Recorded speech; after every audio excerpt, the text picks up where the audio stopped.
Welcome to Another Shade of Crime, a true crime podcast about crime committed by and against people of color.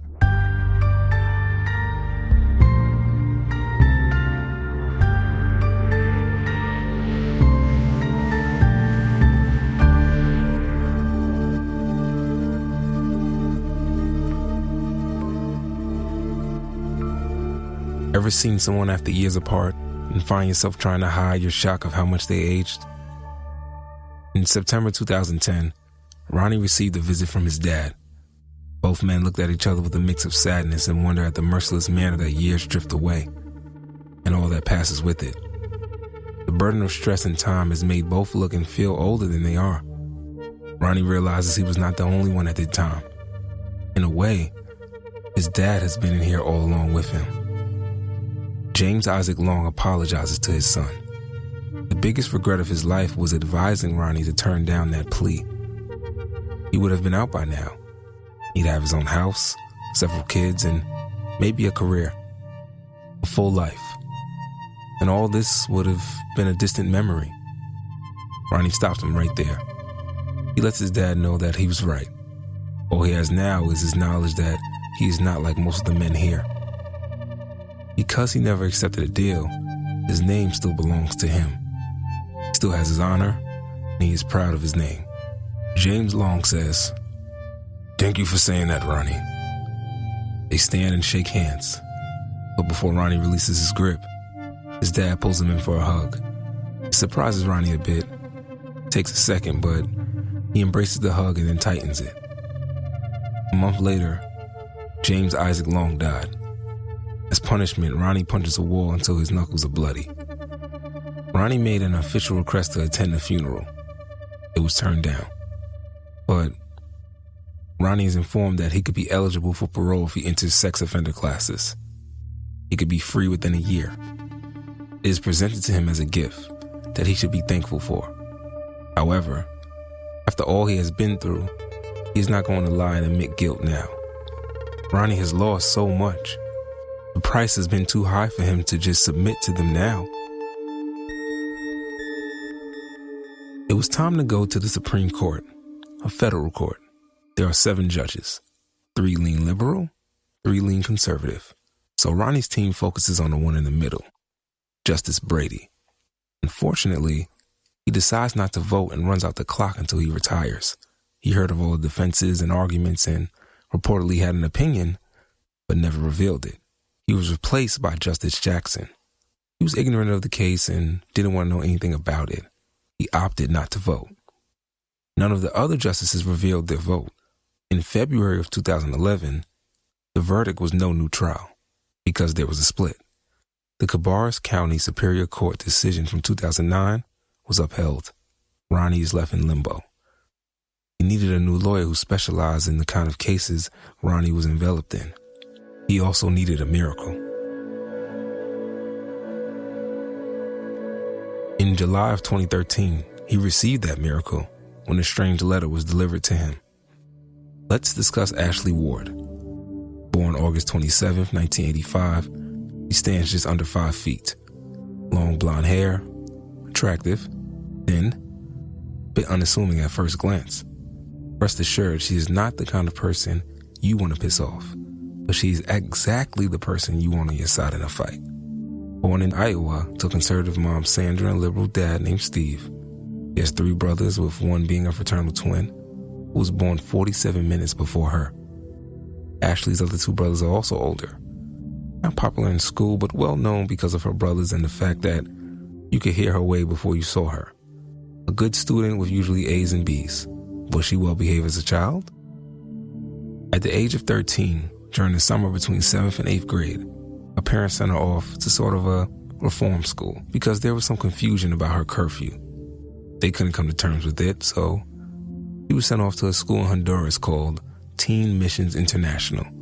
Some of her lessons included selling fruit to villagers who hated them and would in turn steal the fruit and throw it back at them, and riding horses to spread the good word. Ashley often ended up with the same old horse that only had 3 legs. She refused to put weight on the poor thing and would instead walk right next to it. Kind of like Jack Palance in that cowboy movie Shane. After 2 months, she came back home. At 16, she was sent to the Boys and Girls Town in Nebraska, which she escaped from. She and a friend managed to slip away to an Indian reservation. They got caught and brought back. Ashley ended up escaping again and staying at the reservation until she turned 18. At that point, she signed herself out. Ashley then ends up working in a local diner. One day, a former athlete and current drug dealer befriends her while she is serving him at a diner. He has a proposition for her. He will pay her $500 to take a suitcase of money to LA. She will then bring back around 4 cases full of, well, let's just say she shouldn't look inside the cases. She'll get $500 for each case. She's told it's easy work. A few days in a nice hotel, a pool, walk around money to shop, go to Hollywood, see some movie stars, a little excitement and a paid vacation. He tells her he has to get to know her better before he can trust her. So in the meantime, he should think it over. Of course, Ashley's boyfriend thinks this is a great idea. He takes a few suitcases and they can split the $2,000 cash. Sounds simple, right? After just 2 days, the dealer wants an answer. He's already bought the tickets. Okay, but he does not know her any better than he did 48 hours ago. So what's the rush? But Ashley decides it's worth the risk. The day of, she is told she only needs to take and bring back 1 suitcase. That comes to no more than $1,000 for the whole trip. Hardly worth the risk, but it's too late to back down. She is told not to let the case out of her sight and is given a little extra money in case of any unforeseen issues. She is also given a throwaway phone so they can stay in contact with her. She arrives at the airport with the suitcase. The cab driver keeps staring at her. Ashley wonders, is this cab driver in on this? Why did they move up the date? He doesn't even know me, but he's trusting me. Why can't I look into the suitcase? Can I stop sweating? I should just turn around. This is a bad idea. Suddenly, a hand taps on her shoulder. Her heart stops. She's informed by an airport employee she's going the wrong way. She sighs, then changes courses. As her suitcase runs through the detection, she dazes out. Starts bracing herself for what could come. It gets so bad that she does not hear it when she is told to move forward and board the flight. She breathes a long sigh of relief. On the flight, she struggles to put the suitcase in the overhead compartment when a guy grabs it. It startles her. He apologizes and says he was just trying to help. She thanks him and allows him to finish being a gentleman. Afterward, she tries to sleep on the plane. Nerves never let her. When she gets to the hotel, it is surrounded by a huge fence. But is it to keep people out or in? I'll leave that to you for pondering. And by the way, it's not in glamorous Hollywood. It's more like East Hollywood. Drug addicts and pawn shops on every other corner. Only stars you'll see are Botoxed up and has-beens from daytime soaps. Big difference. Ashley is basically locked in a hotel suite with 6 guys she doesn't even know. She even overhears one of the guys who will be making the trip to North Carolina the day after she is to arrive with the suitcase. If so, why is she there? Why didn't he do the drop? It dawns on her that she's being set up. She wisely, or more like unwisely, confronts them. It doesn't go well, but she made a mental note of each man's face and grabbed the mail and escaped. As soon as she leaves and grabs a cab, phone blows up. They want her back now. She manages to get out of LA. As soon as she is back home, she informs the DEA of these men. That's why she took the mail. Clever lady. As for her relationship, the boyfriend never seemed that concerned when she told him what happened, so she promptly leaves him. She met another young man and they quickly hit it off.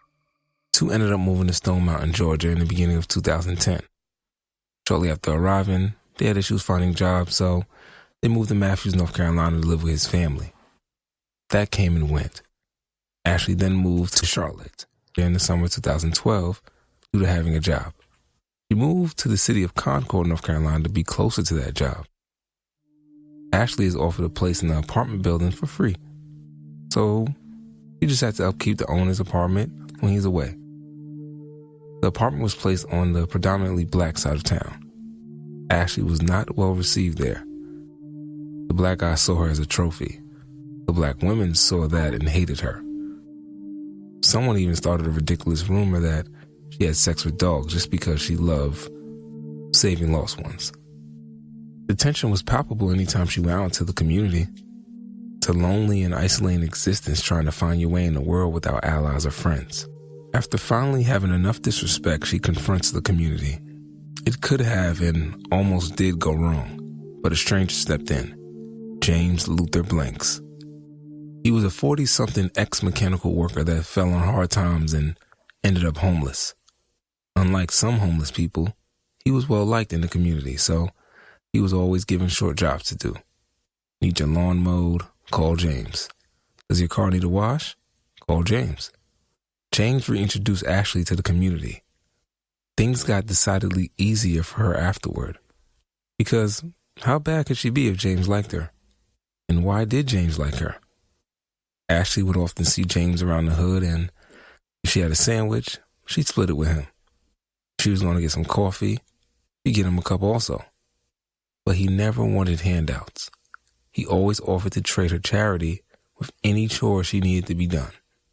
In a world that was not always friendly to outsiders or those on the fringe of society, they bonded over their status. That bond grew, and eventually James and Ashley became good friends. He accepted her immediately. No exceptions, no questions. And she gave it right back. She even became friends with his daughter. It was easy because they were about the same age. When winter came, she even offered James a warm place to stay. He told him at night he could come by and sleep in the back room. He made it clear there would be no funny stuff. Not that she felt that she needed to say it, because they both knew he saw her as his other daughter. Pastor Timothy Cromartie and his new bride, Sharon, were just moving to Concord. While looking for some cheap help with moving furniture, James Blake's name was dropped. James managed to clear his schedule for the week. The next 4 days he moved furniture and did anything else the Cromarties needed to have a safe landing in their new residence. James was paid $50 at the end of each day. It was easy work, and the newlyweds were friendly and respectful. Timothy even bought James lunch, and Sharon cooked dinner and made to-go bags for him. And while Timothy was out taking care of insurance issues, James spent a lot of time with Sharon. They became, friends? Yeah, I guess so. Friends. Sharon was young, pretty, and deeply religious, so showing kindness to the less privileged was in her nature. She was also a bit naive. This was the first time she had been away from her family, and there was no way her dad would let her marry a man and take her away if that man was not working for the Lord. Timothy seemed to fit the bill. They seemed like a good couple with a bright future ahead of them. Then, on the 5th and final day of work, things would take a dark turn for all three of them. Earlier that morning, Ashley had asked James if he wanted to follow her to buy a gun. Why does she need a gun? I don't know. Maybe there are consequences of calling the DEA on a drug squad. Ashley would rather have a gun and not need one than the other way around. James had work to finish and turned down her invitation. After moving in the last of the furniture, James went to the garage to put away some of the tools he had used earlier that week. Sharon bought James some coffee while they waited for Timothy to return to pay him. Around 6 or 6:30 in the afternoon, Timothy returned. Once he entered, he saw Sharon and James eating pie. The two stood up to greet him. Timothy Cromartie promptly pulled out a revolver and shot his wife Sharon in the head. She died instantly. Timothy then turned the gun on a shocked James Blanks and fired. The bullet hit James in the chest. Pushed backward by the force of the bullet's impact, he fell and started to gasp for air. Cromartie looked down at James, who raised his hand defensively. Cromartie was going to shoot again, but James slowly lowered his arm, turned his head away, and died. Cromartie then knocks over some of the furniture. He makes it look like there's been some kind of extended struggle. Timothy now goes outside and screams for help, saying he's been shot. He then goes back in